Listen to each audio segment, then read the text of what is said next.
start our council meeting for today, want to make sure that the AC is on.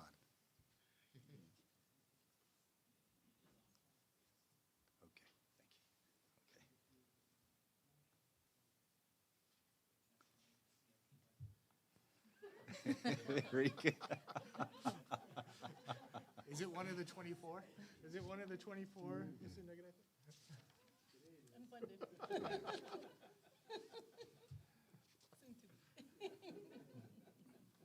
Well, good afternoon, everyone. Welcome to today's city council meeting.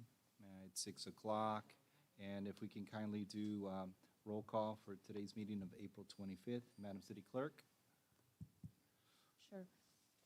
Councilmember Dr. Sanchez? Here. Councilmember Garcia? Here. Councilmember Camacho? Here. Mayor Pro Tem Lara? Here. Mayor Lutz? Here. All present. Thank you very much for that. And for our invocation, if we can kindly have Councilmember Dr. Sanchez lead us in the invocation, followed by Councilmember Garcia in the flag salute. Lord, we are meeting today to conduct matters of business. Guide our hearts and our minds in the spirit of fairness, right, and thought and speech. Impart your supreme wisdom upon our activities so that our affairs may reach a successful conclusion. Thank you for being our source of guidance today. Amen. Prayer of the flag. I pledge allegiance to the flag of the United States of America and to the republic for which it stands, one nation, under God, indivisible, with liberty and justice for all.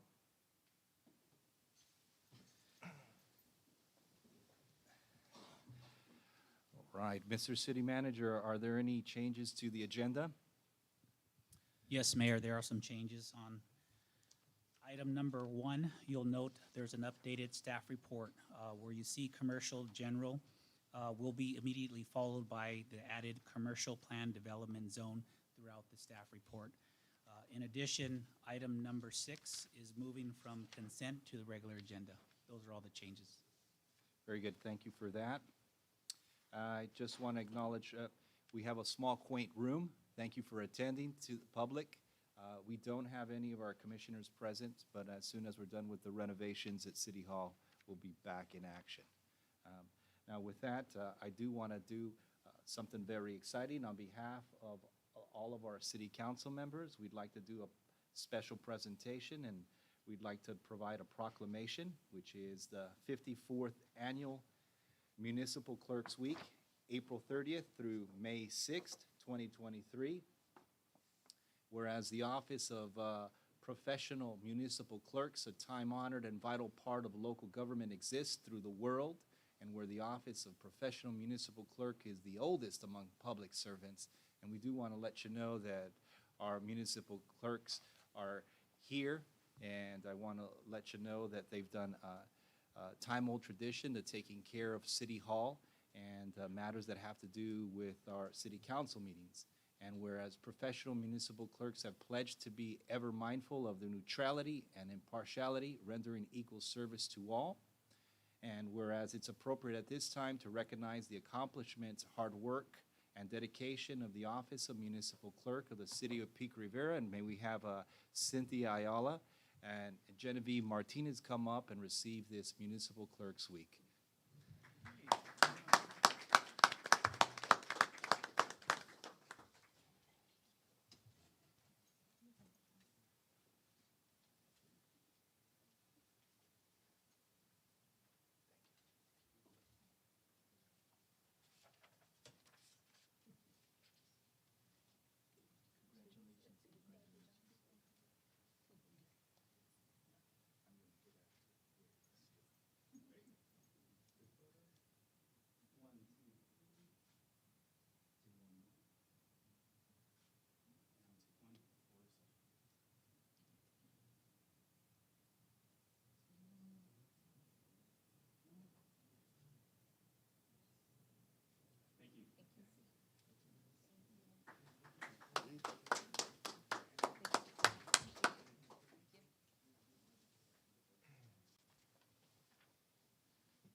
All right, now moving on to our public comments. We have a couple of public comments, and if we can kindly have the first speaker, Jose Sanchez. Mr. Sanchez, if you can come up to the lectern. And you Okay, have you 3 set up here. minutes. And you have your timer here on this side, and you can look at that side. Nah. Both are the same, that's 3 fine. minutes, I and you will can put start there. whenever you'd like, sir. All right, Mayor, council members, this is on item number 16.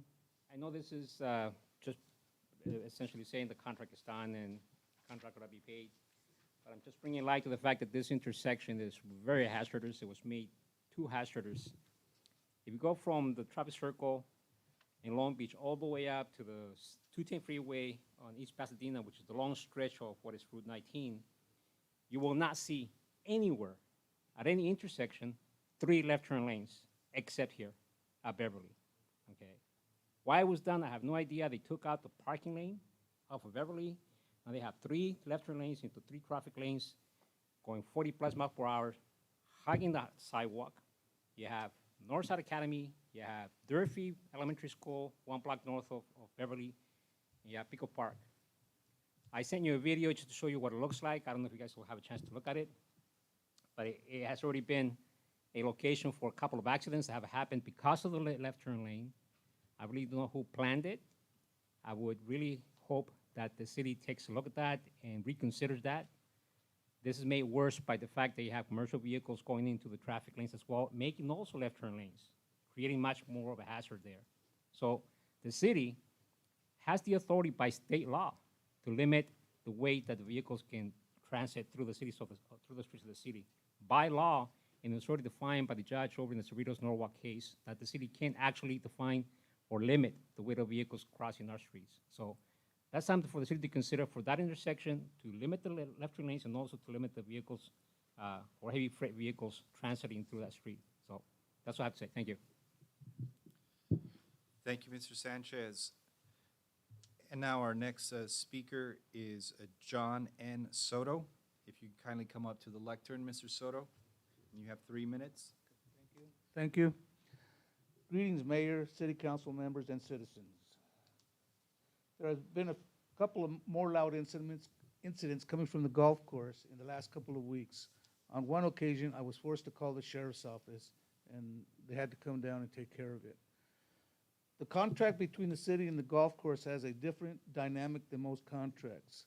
The contract represents the city, which is actually tax-paying citizens of Pico Rivera. On the other side is the golf course.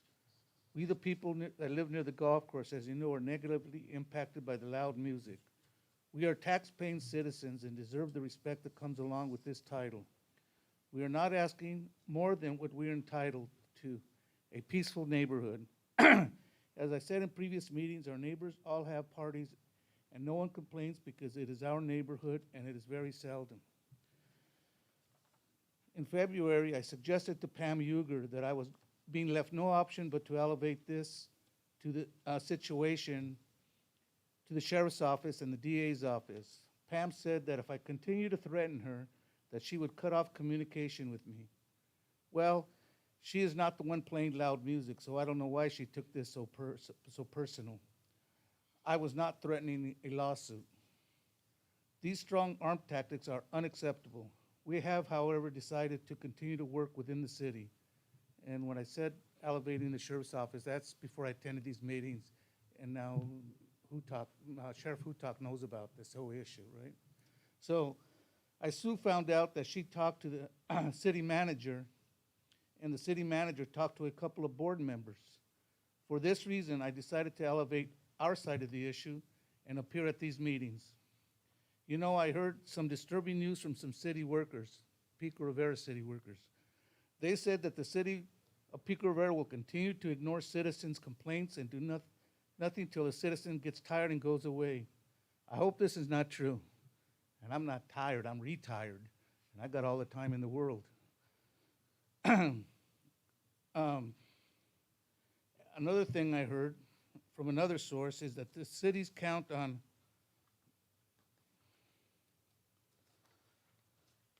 citizens not willing to pay a lawyer to file a lawsuit.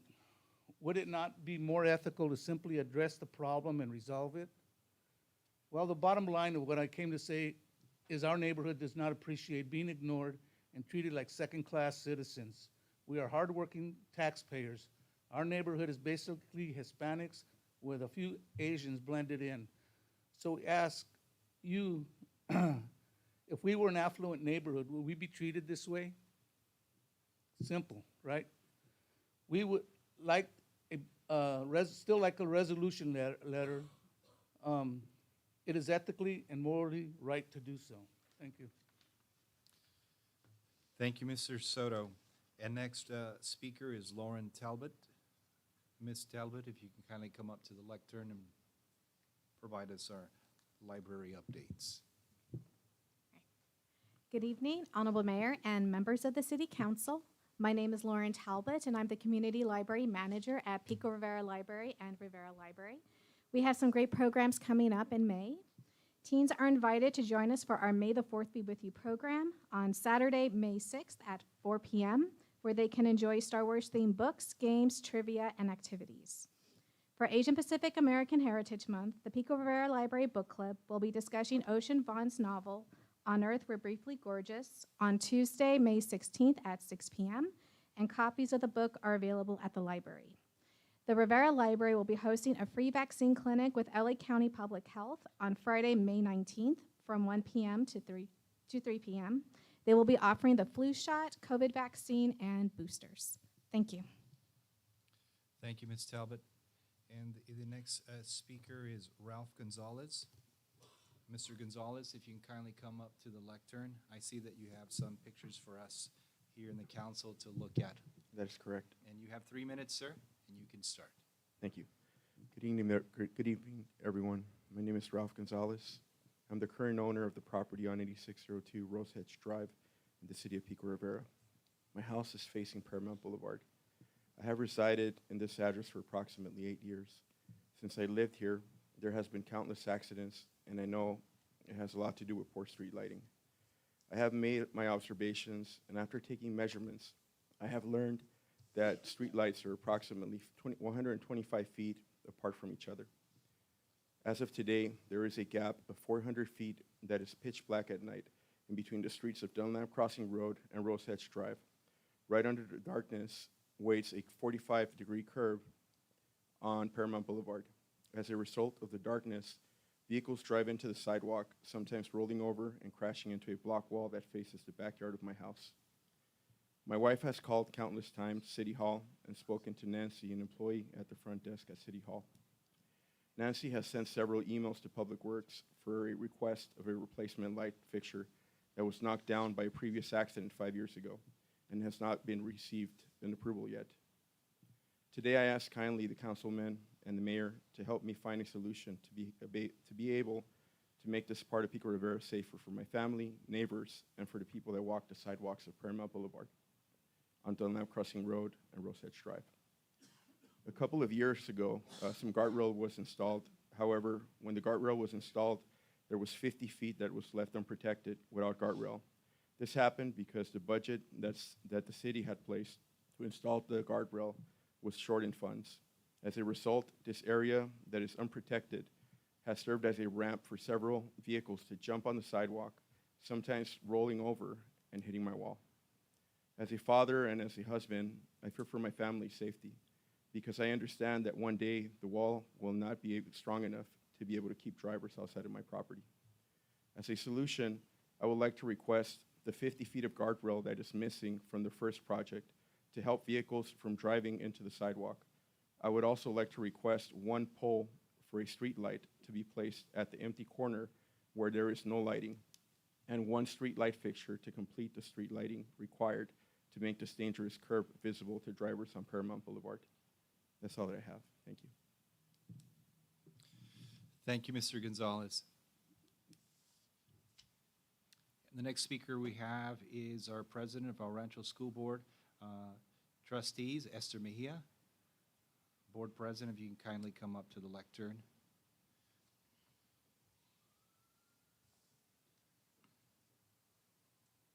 Good evening. Excuse me. Good evening, Honorable Mayor, Mayor Pro Tem, and council members. I'm a little bit sick. apologize. I'm here today as a resident, a former AYSO coach. I'm here to support item 17 for the Salazar Fields project. This project will increase our urban canopy. We currently do not have enough trees in our city, and you have a main highway, Rosemead. We have the freeway as well. So this will help our air quality, increase active lifestyle, and improve our mental health for our residents. It would also improve outdoor learning for our students, and currently you're already improving some parks. Rio Hondo, you're having a dog park as well. Continuing to improve our community will help our students, not only our students, but our residents. I just ask you to please consider approving this item so that you can continue the active partnership that you have with El Rancho Unified. Additionally, I'd also like to express my support for item 13, the Play Sport Pass that you have. This is a great, great item for our students, our youth here in our community. I grew up here in in the city of Pico Rivera, and I wasn't able to play sports. I did play for Parks and Rec, but not anything like back in our day it was Bobby Sox. I always wished that I could be on the Bobby Sox team, the Purple Jammers. That was never an opportunity for me. But by having this item, you're giving our students the opportunity, our students and our youth the opportunity to participate in these type of programs that will help them.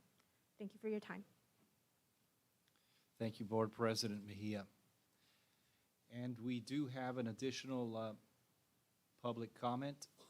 This is from Mr. Jose Sanchez that also provided email. And Mr. Sanchez provided a video footage that we can take a look at regarding the, quote, hazardous intersection that has already had some accidents and should be reconsidered. Again, this is the intersection of Rosemead Boulevard and Beverly Boulevard. Mr. Sanchez, your email and the video is noted, and we all have access to that. And Madam City Clerk, do we have any public comments through Zoom? None at this time. Okay. And I do want to alert the public that we are back to Zoom, and that will continue, Mr. City Manager, up until we get back to the chambers. okay. In the meanwhile, we'll be in this cozy little recreation area here. So with that, we want to move on to the next item. And our public hearings. And the first public hearing is Zone Code Amendment Number 193, amending sections Title 5, Business License and Regulations, Chapter 5.75, Tobacco Retail License, and Title 18, Zoning Chapter 18.4, Land Use, Chapter 18.48, Precise Plan of Design, and Chapter 18.56, Conditional Use Permit of the Pico Rivera Municipal Code. So we're going to go ahead and open the public hearing. And do we have a memo from Mr. City Manager? Okay, thank you, Mr. City Manager. And do we have any written communication? Madam City Clerk? There is none. Very good. And any oral communication? We do have one, and that is from Anna Alicia Carr. And Ms. Carr, if you kindly come up to the lectern and provide your public comment, 3 minutes, and you may begin. Good evening, Mayor and Council members. My name is Annalicia Carr, Community Advocacy Director with the American Heart Association. The American Heart Association would like to recognize Pico Rivera for its commitment to ensuring a strong tobacco retail license exists within the city. This policy aims to protect youth and families from the harms of tobacco products and has strong support from public health and community organizations. Easy access to tobacco products is contributing to today's youth tobacco epidemic, and this update helps to ensure the TRL works as intended. Local studies on California communities confirm that youth and young adults who live in communities with strong TRL policies have lower cigarette and e-cigarette use compared to those who live in cities with less restrictive policies. We thank Councilmember Dr. Monica Sanchez for her leadership on this issue and for city staff for their work on this important issue, which will help protect youth and help make Pico Rivera a safer, healthier community for all. Thank you. Thank you, Ms. Carr. And do we have any additional oral communication from my colleagues?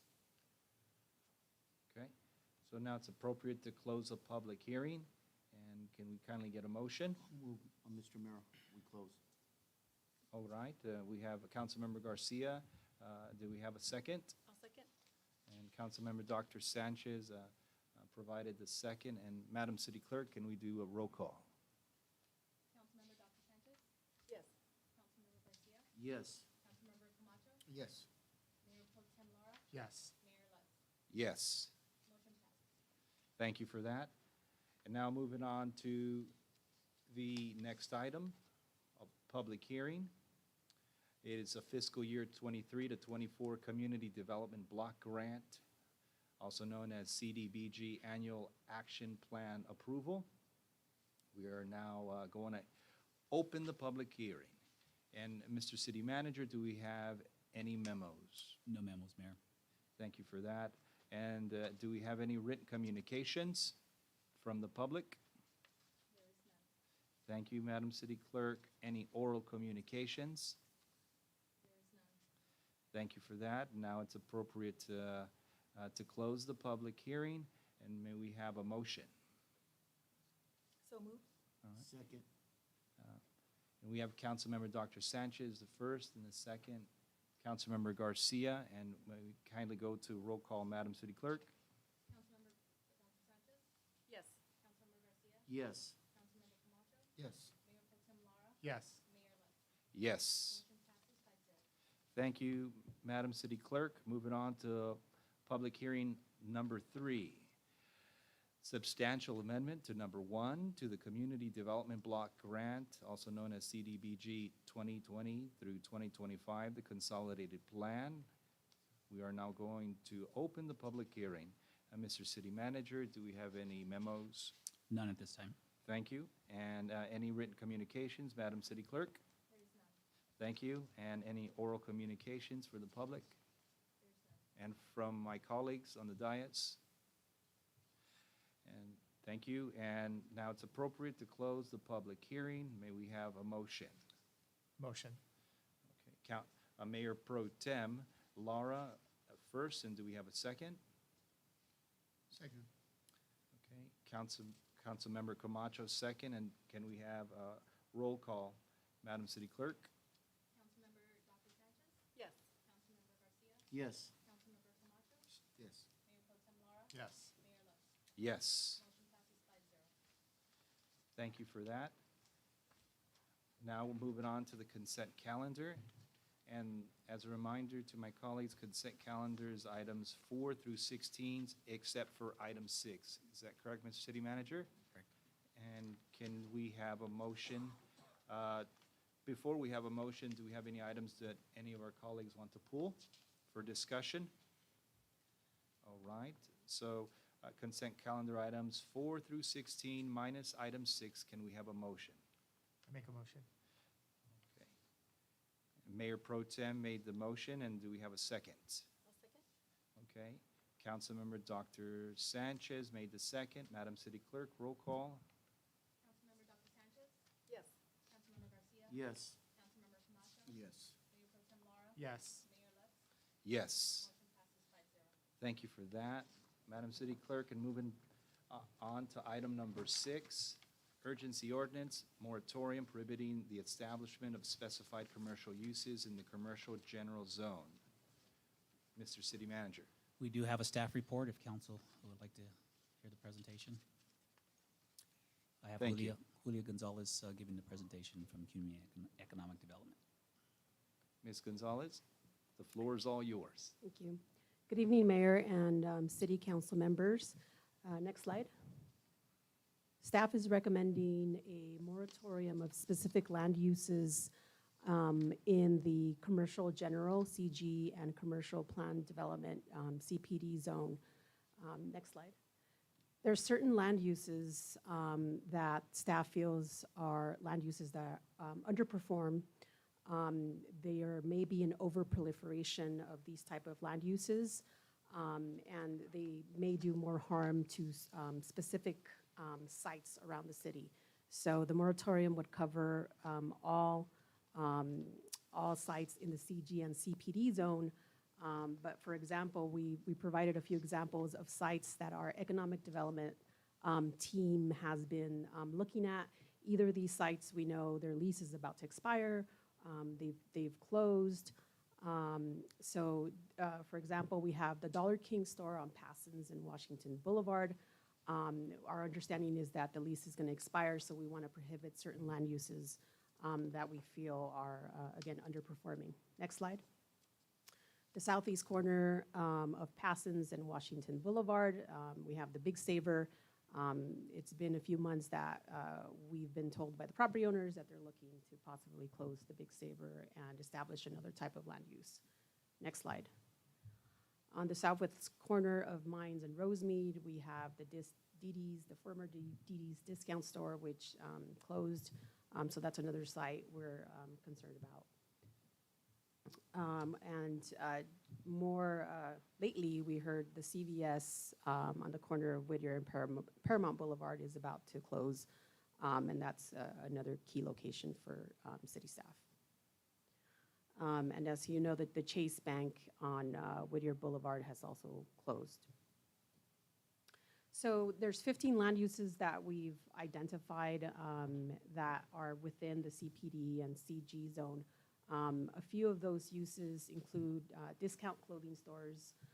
We have shoe stores, dollar stores, drug stores, and we've included smaller uses such as nail salons, cell phone repairs, tattoo shops that we feel we either have an overproliferation or they're not useful for certain sites around the city.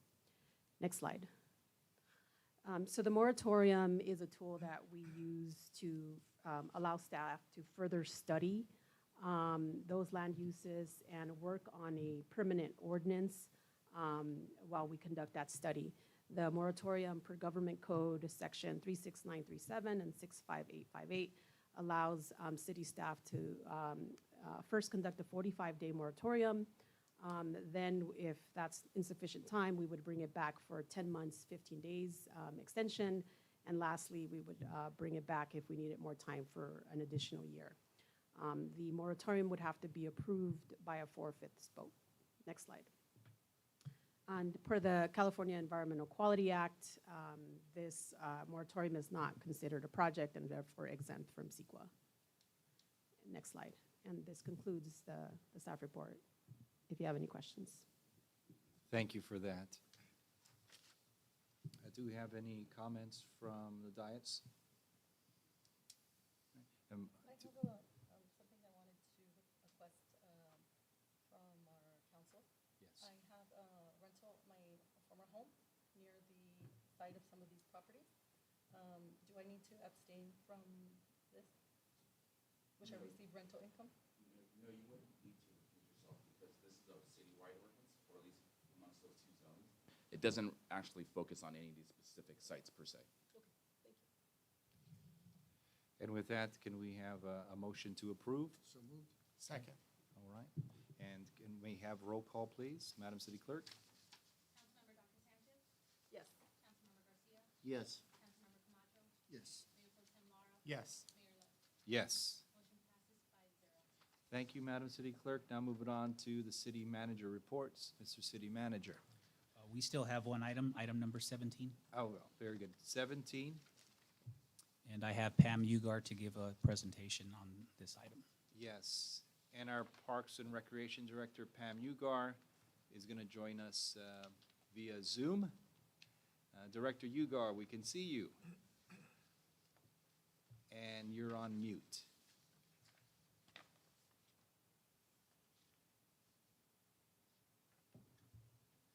They unmuted me. There you go. Okay, well, first, let me welcome you to my home, in my little back office. I'm glad you're all there. It's nice that we could have you there tonight. Thank you for being there. And I just wanted to make a quick presentation on what we've been working on.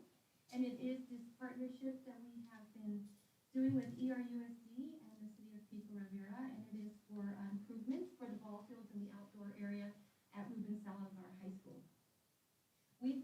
working on this project for approximately 18 months now.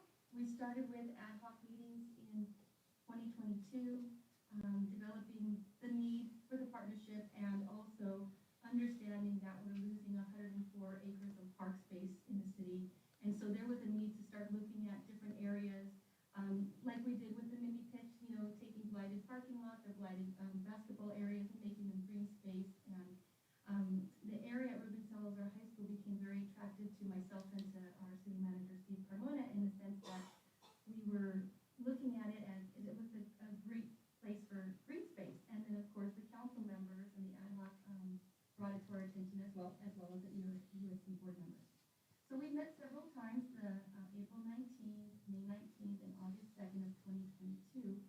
But when we finally met on August 2nd of 2022, it was at that point where we've gone through the MOU several times.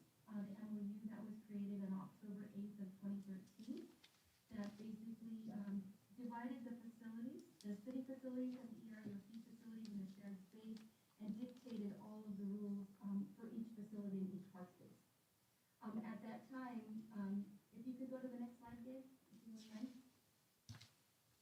Thank you. There are a lot of sections in the MOU that I brought to the attention of our city council and ERUC so that we would make sure we're on the same page. If we are going to change infrastructure of a school facility, then we need to be in a new agreement. If we're going to fix things or renovate things, we need to be in a new agreement. Doesn't need to be a formal MOU, but it has to be in the form of a letter. And that is what we came to a fork in the road, and it was about going after funding. We realized at that point in time that it was going to take quite a bit of money. We didn't know how much money it was going to be, but with the blessing of our city manager, he had given us some funding to get design work. And so I finally have the design cost for you, but we've been working on the design with the ad hoc committee from both ERUSD and with our city ad hoc committees, and I'd like to kind of take you to where we're at with that today. If you can go to the next slide, please. Actually, go two more for me real quick so I can show them.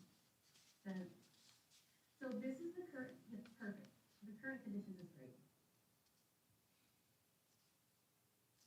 This is the current conditions, and this is what started out as ERUSD ad hoc, and our ad hoc thought, we'll just put a mini pitch in. Let's just fix a little bit of this area and put a mini pitch in. And so from my perspective, and I think that our director Javier Hernandez's perspective as well, is why would we think small? Let's think big, and let's fix the whole infrastructure. Let's look at the whole design and make the whole area beautiful. And so that was, if you can go Gabe to the third slide.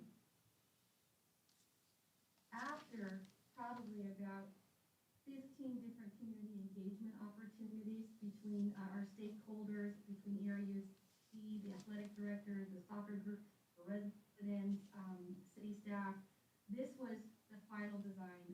Also, I would say the Roldan brothers, you know, all of them, everyone who came to the table in a unified manner, which I've never seen on a design, loved this design. It incorporated green space, educational space. There was not a lot of changes to the infrastructure. It improved the parking lot.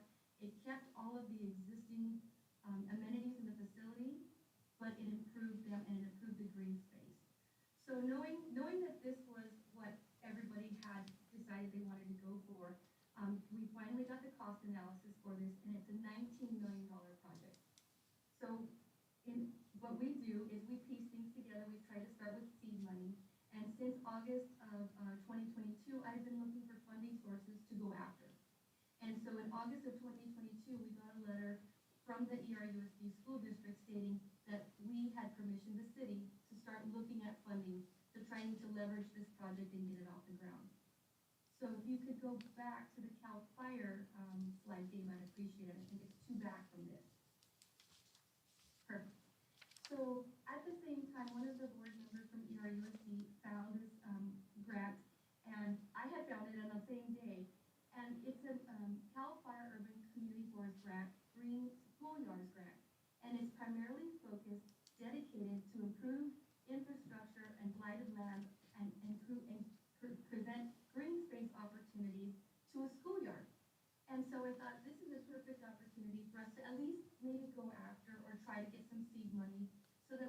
start kind of seeing if we can bring this to a reality. So the grant application is due on August 28th. They have changed this grant application deadline 3 times. So we had met back in January, and then we met again in March. And we didn't have all the details at that time. That's why I'm bringing it to you today. But what we've been working on for the last 6 months is a different kind of plan, phasing out the $19 million project into a project that will qualify for this CAL FIRE grant, which I'm asking for approval to apply for today. But I'd like to let you know the parameters of that, but I'd like to first show you what the design will look like. And if you could go to that slide. Perfect. Next one.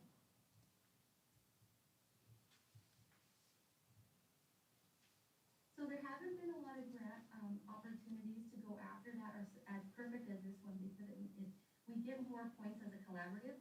If the school district was going after it on their own, they would score certain points, but because we're doing it as a joint venture, we get scored higher. So what you see in front of you is really just phase 1. It's cleaning up the infrastructure, it's getting rid of the asphalt, it's putting in DG, it's improving all of the green space, the opportunities for AYSO, soccer, and soccer for the school district as well as for the residents and the communities. And it's putting in about 123 new trees, which is going to help the heat index and the urban canopy. It's going to provide shade for those people who are going to be playing soccer. It still allows us to utilize the DG as a parking lot, although it's not the best opportunity. But the hope is this is just phase 1, and in the next, I wouldn't say the next couple of years because things work a little bit faster. There's a few grants on the table that will open in a few months that I think we could leverage the funding to get this to like phase 2 or even to completion. But what's in front of you today would be for phase 1. The total cost of this design is $5 million. We're going after $2.5 million, which would mean that if we were to receive this grant, I would be coming back to the city council to ask for an appropriation of $2.5 million to be able to finish this and complete phase 1. But applying for the grant doesn't commit us to appropriating the money. Today I'm just asking a permission to apply. So if you could go back into the one before this. Thank you. No, I guess go. Yeah, perfect. So the application is due this coming Friday at 3 o'clock. I'm 95% done with the application. I would feel more comfortable, of course, we all would with approval. If you feel comfortable, and then I would hit the complete button, and then we would be on our way to see if we would be able to bring $2.5 million to this project.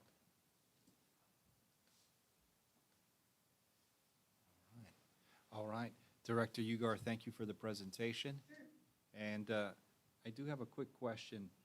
Can you outline each individual field here so that people could get as excited as we are about each item? So if on the second to the last page, we have all these playing fields. Can you identify the fields so that the public? Oh, sure. And you're talking on the completed design, correct? Correct. If we were to complete this project as designed, okay, but I think you switched it to, that is the design framework. So there are technically 4 soccer fields on this design, however, 3 are outlined in white, they're chalked. And then the 4th field is, it's probably very hard for you all to see unless you have the slides in front of you. It's noted as a slide, I think it says slide 3 in the middle. And that is also a soccer field, however, a lot of the community and ERUSD board members specifically wanted one field area dedicated just to green space, reading space, educational space. So that particular space in the middle that is not lined can be lined. And also, all of those areas that are lined can be unlined. We can have a musical party out there. We can have a Coachella type party out there. All of those lines are chalked and can be eliminated, and it can be just total green space. Then the 2 blue things that you see there facing Smith Park, those are 2 brand new football courts. All all of the little red area, the umbrellas are canopies. Right next to, there's two canopies and there's a peach salmon line in the middle.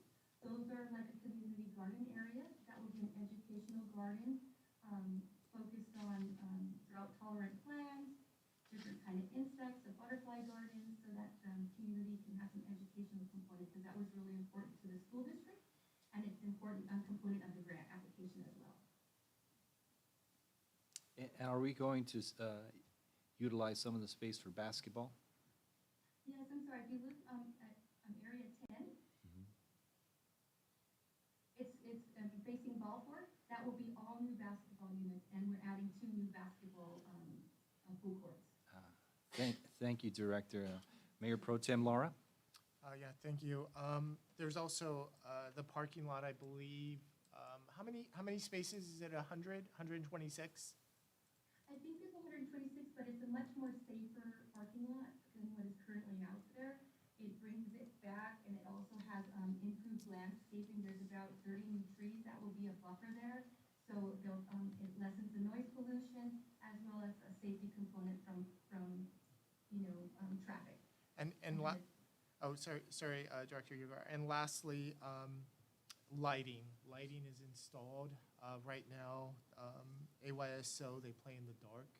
After 6:30, you'll see kids playing in the dark, parents sitting in the dark. Lighting will be throughout, so that's no longer a hindrance on their play. Correct. Brand new Musco lighting will be all throughout. It'll be on timers. That's if we get the money. Councilmember Garcia? Yes, thank you, Mr. Mayor. Director Ugar, thank you for that outstanding presentation. I do want to commend my colleagues on the ad hoc committee for an outstanding job in terms of this partnership with the school district. I think it's important that we continue to build those relationships and look at how we can make things happen, and this is evident. However, I do want to know what the $19 million would entail in terms of, is it a hard cash match? I would like to see this happen, 100% grant funded if possible. Listening to Director Negrete's presentation last week on CIP, when we go after future projects, we don't consider the maintenance and upkeep of these facilities. So that's something we need to be mindful down the road. And I know it's down the road, it's just a discussion. But at the same time, Director Ugar, you mentioned 5 million, 2.5 is the application, and we would have to come up with 2.5 million to make it 5. What's the funding source on that? Sure, if you could, Dave, if you could go back to the first design, the phase 1 design. Okay, so on this, at this point in time, there is no funding source dedicated to match. And so you don't need that to apply for this, but you would need the funding source dedicated at the time of receiving the award application. So if we were awarded the 2.5 in about, let's say in 8 months, then I would come back to you and I would say, either at that point in time, I would have another grant to leverage the 2.5, or I would come back to you and say, we're looking at general fund dollars, or I'm not sure at this point. But so the match, just to be clear, the match is $833,000 for this grant application. I just wanted to be very transparent that even with the match and the 2.5, you would not get phase 1. Phase 1 will cost $5 million. So the designers did a cost estimate, and so even if we put in the match, which is required for the application, it wouldn't get us this project. 2.5 million plus 2.5 is needed for this project. Mr. Mayor, if I may just, so let's just say because the staff has been amazing in terms of the grant revenue that we've been able to pull in, and that we are successful on this first phase. Now, moving into the master plan phase, that takes us up to $19 million. And let's just say we're down the road and it's time. Again, I'm just looking at funding sources when we know we have other pressing needs that the residents have shared with us via survey and out in the community, like roads, infrastructure, potholes, and things of that nature. So I support this project 110%, but I would really like to see that we try to do grant funding as much as possible. And again, I commend my colleagues for an outstanding job and the partnership in trying to get this ball rolling with this project. Thank you. Thank you, Councilmember Garcia. Do we have additional comments? Yes, Councilmember Camacho. Yeah, thank you, Mayor. And first of all, I do like to thank the Rancho Unified School District, their staff, and all the board members for moving this forward, but specifically for President Esther Mejia and Board Member Arlene Salazar have led this effort on their behalf. But also commend my colleague Mayor Pro Tem, who also made this move forward and pushed us into creating this ad hoc committee that all started with the idea, as was stated, with the mini pitch, trying to do what we did at Pico Park and do it in that space. But as was stated, if we have an opportunity, why do it small? Let's try to see and look and bigger and imagine a much bigger concept that is well needed for, and I've said this before, for a parent that has kids that have gone through the whole AYSO program. I've been in this fields, they need the improvement, our kids use it, and you know, there's something that's important that this is all AYSO pretty much utilized space for soccer. We built baseball fields, football fields, many other fields, but you know, today there are more soccer participants than there are any other participant in any other sport in the city, and now we're building to meet the need. As it relates to this project alone, as was mentioned, you know, this is a big concept. This is a big idea. It's a big price tag, $19 million. We don't have the funding for it right now. But the reality is that when we go after these grants, it's easier to get additional monies, additional grants, and through our partners, because we have a shovel-ready project that is ready to be put in place, that we have some money in there. So the idea here is for us to leverage this grant, if we even get it, so we can then go after and talk to our partners at the state, federal, county, or just additional grants. That is easier for us to get the money. But as was stated, there is no matching funds at this time. We have not had a conversation as a council to determine where those matching funds will come, if at all. We will get there, but it's easier to have that conversation when you have something to work with than a concept and idea, and I think that's where we're headed. And I believe that as we've done with other projects, we will get there somehow. And if we can do this 100% grant funded, partner funded, as we've done with other projects, that's success. And I think we can make that happen. So I think this is an opportunity to improve the field, especially when we know that we're losing over 60% of green space because of the Weir Dam Safety Improvement Project. We're trying to get additional green space, but for now, at least we can improve the green space we currently have. So again, I commend us all for looking forward and seeing where we can build for our community and our kids for tomorrow. And this is a foundation approach. Mayor Pro Tem. I want to thank my colleague, Councilmember Camacho, for just his leadership on this, making sure that, you know, we kick the can down the road in a positive sense, knowing that this is the start, knowing that there's money out there. One thing I want to just stress is that when we talk to elected officials or when we go after grants, the real, I think, gem of this, obviously it's the park, it's for our kids, but the real gem is the collaboration and the teamwork that's taking place between the school district and the city. And I think that's been long in coming. And it's doing this, recognizing that we both serve the residents of this community. And we have something, the school district has something. We say, how can we make this better for our community? And that is because when you talk to either our state officials or federal officials, when they hear that we're working together, it's a gold mine. Because that's what they want to see other communities doing. That's not happening, but we've managed to do that. So once again, I want to thank the board president, Esther Mejia. I want to thank Trustee Arlene Perez and the other board members, Lafarga, Trustee Mejia, Trustee John Contreras, and also staff and then the colleagues, just all of us coming together and making sure that we move this community forward. Thank you. Thank you. And now, next, do we have additional comments from Councilmember Sanchez? Thank you. I love the idea that we, have these, as we mentioned, shovel-ready projects. We don't just have a concept in our mind and a pie in the sky, but we have real projects that we have unfunded. I am assuming that El Rancho Unified doesn't have any funds available to support this budget, but I think in partnering with them, perhaps that makes us more eligible for other grants, like through CDE or other educational infrastructure grants. So I think in working with their district, we might have greater potential to partner with them. And I'd like to see on their end as well, perhaps we can work with the superintendent to see what other funding opportunities come down their pike where the school district are the ones that are eligible, and we can support them.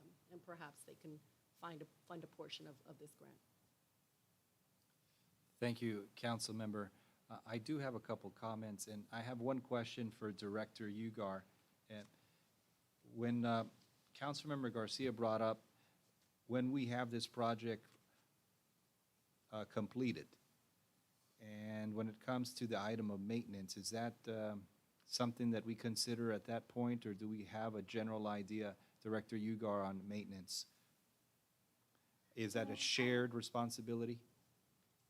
Well, I'm glad you brought that up, and I think that Director Negrete has an excellent point in when he brought that up in the CIT meeting last week.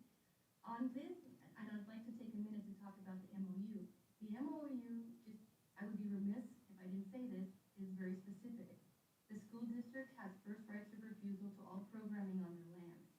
So that being said, if we bring $19 million to the table, we might want to bring up the conversation about shared space, equitable usage, equitable programming, something like that. Because as the MOU states right now is they get to program first and then we program after they have leftover space. So that would be something that I would suggest that we bring back to the table and discuss, as we did with Pico and we do with Rio Vista, because there are certain facilities in certain areas that have amendments to the MOU. And that would be my suggestion, is that we would have to bring this up for discussion and perhaps have a new amendment for this particular piece of land when we do bring the $19 million to the table. And that in the MOU, in some facilities right now, there's shared maintenance, in some there aren't. So we would have to determine that at the time, or we could schedule another meeting to talk about that, because these conversations take a long time, so it might be good to start the conversations sooner than later, because we'll find out in about 8 months if and when we get this $2.5 million. Yeah, that's well said. I do have to say, I want to commend the El Rancho School Board trustees and the president, Esther Mejia, to come out here to show her interest in this collaborative effort. You have an entire city and you have two governing bodies that got together, put an idea together that was originated by Mayor Pro Tem. And now we're at actually step one, which is fantastic. And I can't wait to see this fast forward 2.5, 3 years from now. Is that correct, Mr. City Manager, roughly? Yeah, and may we have a motion to approve item 17, authorize staff to apply for the CAL FIRE Grant Schoolyards Grant? I'll move, Mr. Mayor. Yes. All right. Second. Okay, and we have a first from Councilmember Garcia, and Mayor Pro Tem provided the second, and may we have a roll call? Councilmember Dr. Sanchez? Yes. Councilmember Garcia? Yes. Councilmember Camacho? Yes. Mayor Pro Tem Lara? Yes. Mayor Lux? Yes. Motion passes 5-0. Thank you for that, Madam City Clerk. And returning back to the City Manager reports, Mr. City Manager, do we have any? Mayor, just a quick update on Thursday, May 4th, we have the National Night Out of Prayer. So I sent that memo earlier, so just make sure that gets on your calendar. In addition to that, Councilmember Sanchez had inquired earlier regarding when we're having our Veterans Commission meeting. So we're tentatively scheduled for Monday, May 8th as the possibility of having our first Veterans Commission meeting That will be solidified in the next week, so we'll keep you posted on that as well. Thank you for that. Mayor, Yes. I have a follow-up question. Said, prior to the meeting of the Veterans Commission, has there been orientation with the commissioners and prep to the issues related to the veterans? No, not at this time. We're currently drafting that right now, just so we have a meaningful presentation and commission meeting when we have it. Thank you. All right. Yes, Mayor Pro Tem? Yeah, City Manager Carmona, could you briefly, if you don't mind, talk about the WRD letter that was sent? Yeah. Sure. Yes, WRD is currently the BAC, the Technical Advisory Committee, just made a recommendation to the full WRD board on the replenishment rate adjustment. There's a high-end cap of 8%. However, the BAC had recommended a 3.5% rate increase. So that is currently going to be going to the full board next week.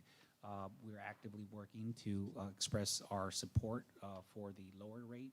Originally, it was scheduled for a little over 8%.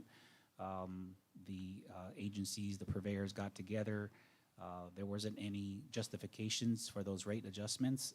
And so at the latest committee meeting, that was adjusted for that recommendation of 3.5%. So I'm going to continue to state our position, and hopefully those rates will be accepted at 3.5. There's some other modifications I'm working with the city of Whittier of trying to address, and so that's an ongoing discussion prior to that board meeting.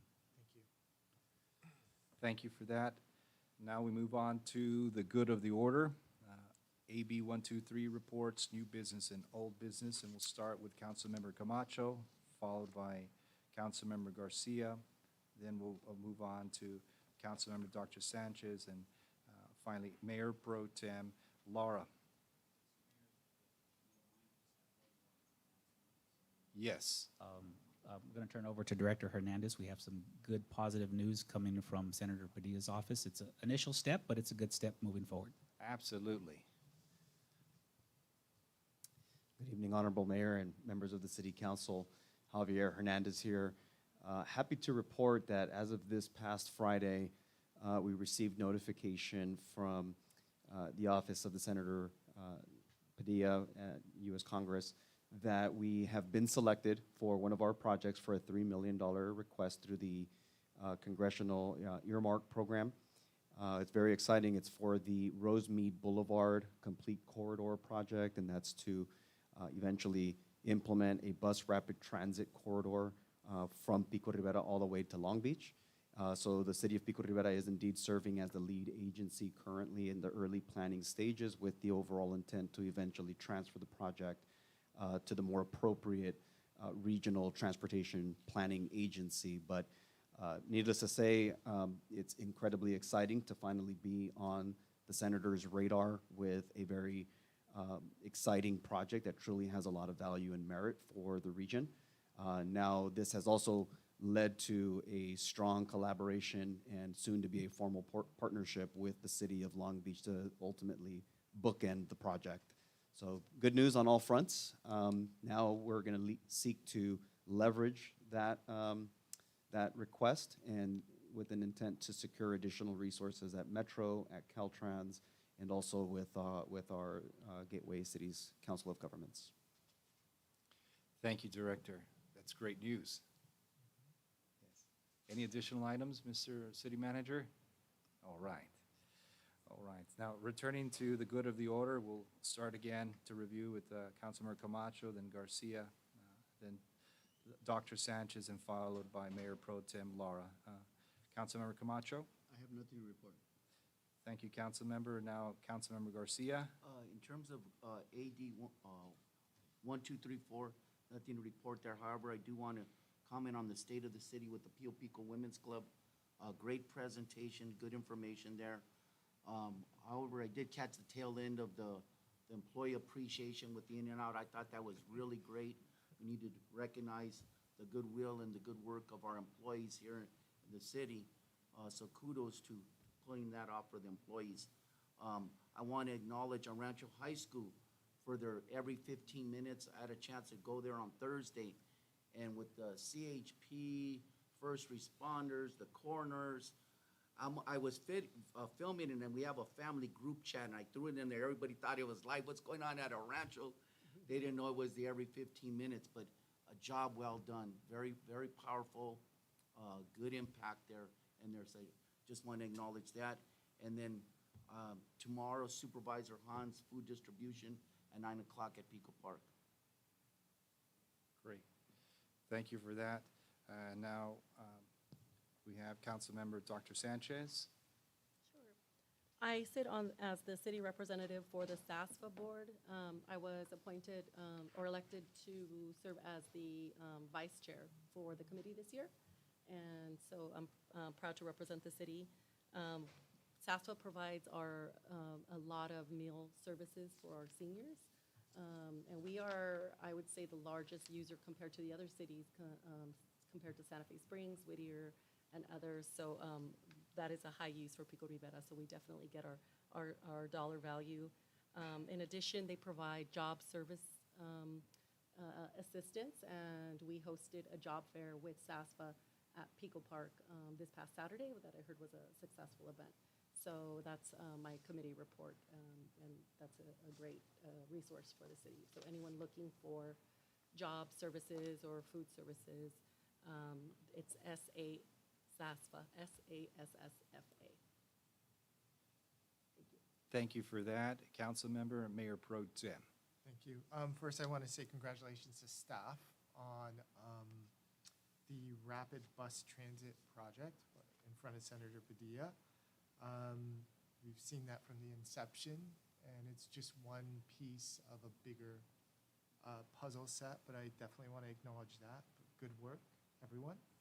I have nothing to report under AB 1234, but I do want to thank Operation Hope. On Earth Day, they held a project where they had hundreds of volunteers at Durfee Elementary School, and it was beautiful. They installed a running track for the kids, and I managed to go out there, and they had hundreds of volunteers painting just positive messaging for kids, everything from, you know, you're a superstar to they had Instagram artists out there just transforming walls just to provide positive messaging, positive reinforcement. We were contacted by Operation Hope. I was in also, I looped in our director, Pam Ugar, when they were planning. They needed some items. I specifically want to single out and thank NASA. They volunteered multiple lowboys because it took excavation and that dirt needed to be hauled away. It needed to be disposed of. It was a significant amount of money. NASA came in as a community benefit. I want to point them out. Caterpillar donated all the like the backhoes and all the heavy equipment to make sure that this job was done, and also Whittier Fertilizer. So if you could help me, city manager, and maybe putting together a thank you letter for these companies that we send out, because it really, it's donations from the community that make these projects feasible. So I just want to thank that, and I was fortunate to be there, and it was for Earth Day, so it was a great event. Thank you. Thank you, Mayor Pro Tem Laura.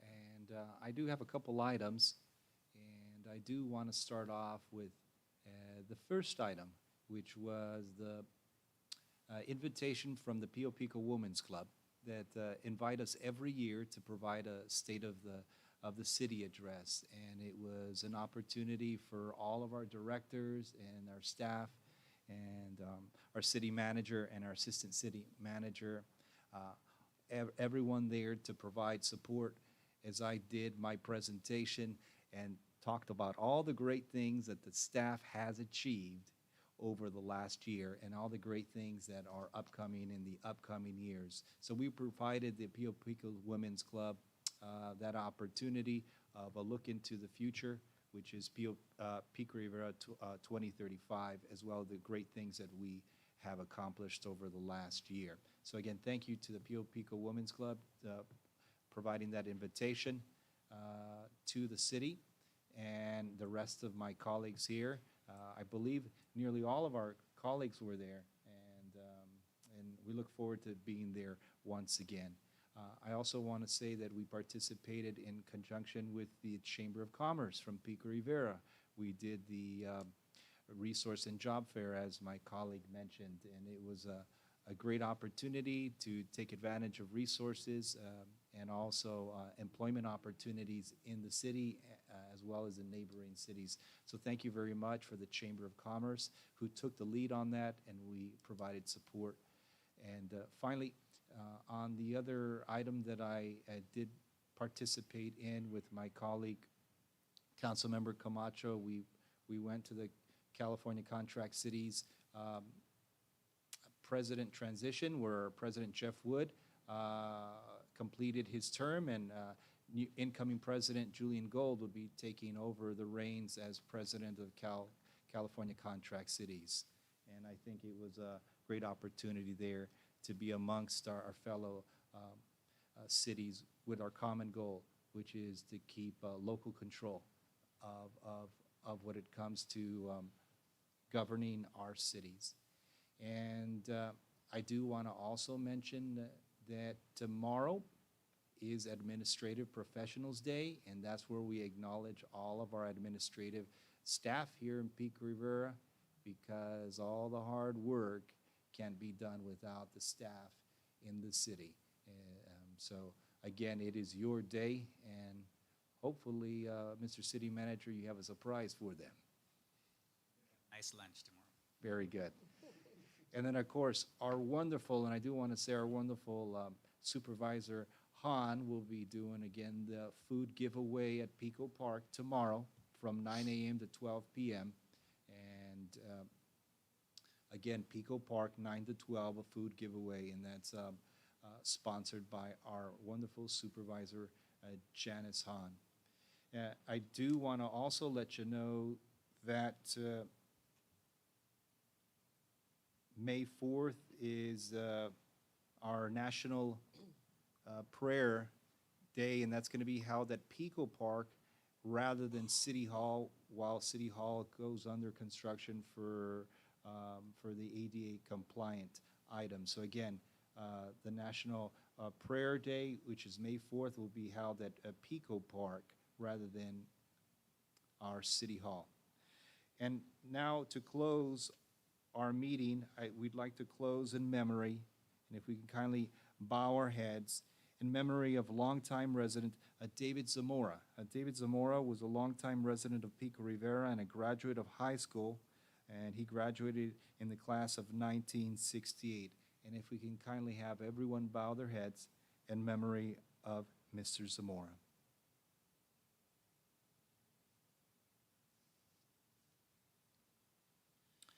And that concludes our final item, and this meeting is adjourned. It is 7:08. Thank you for attending.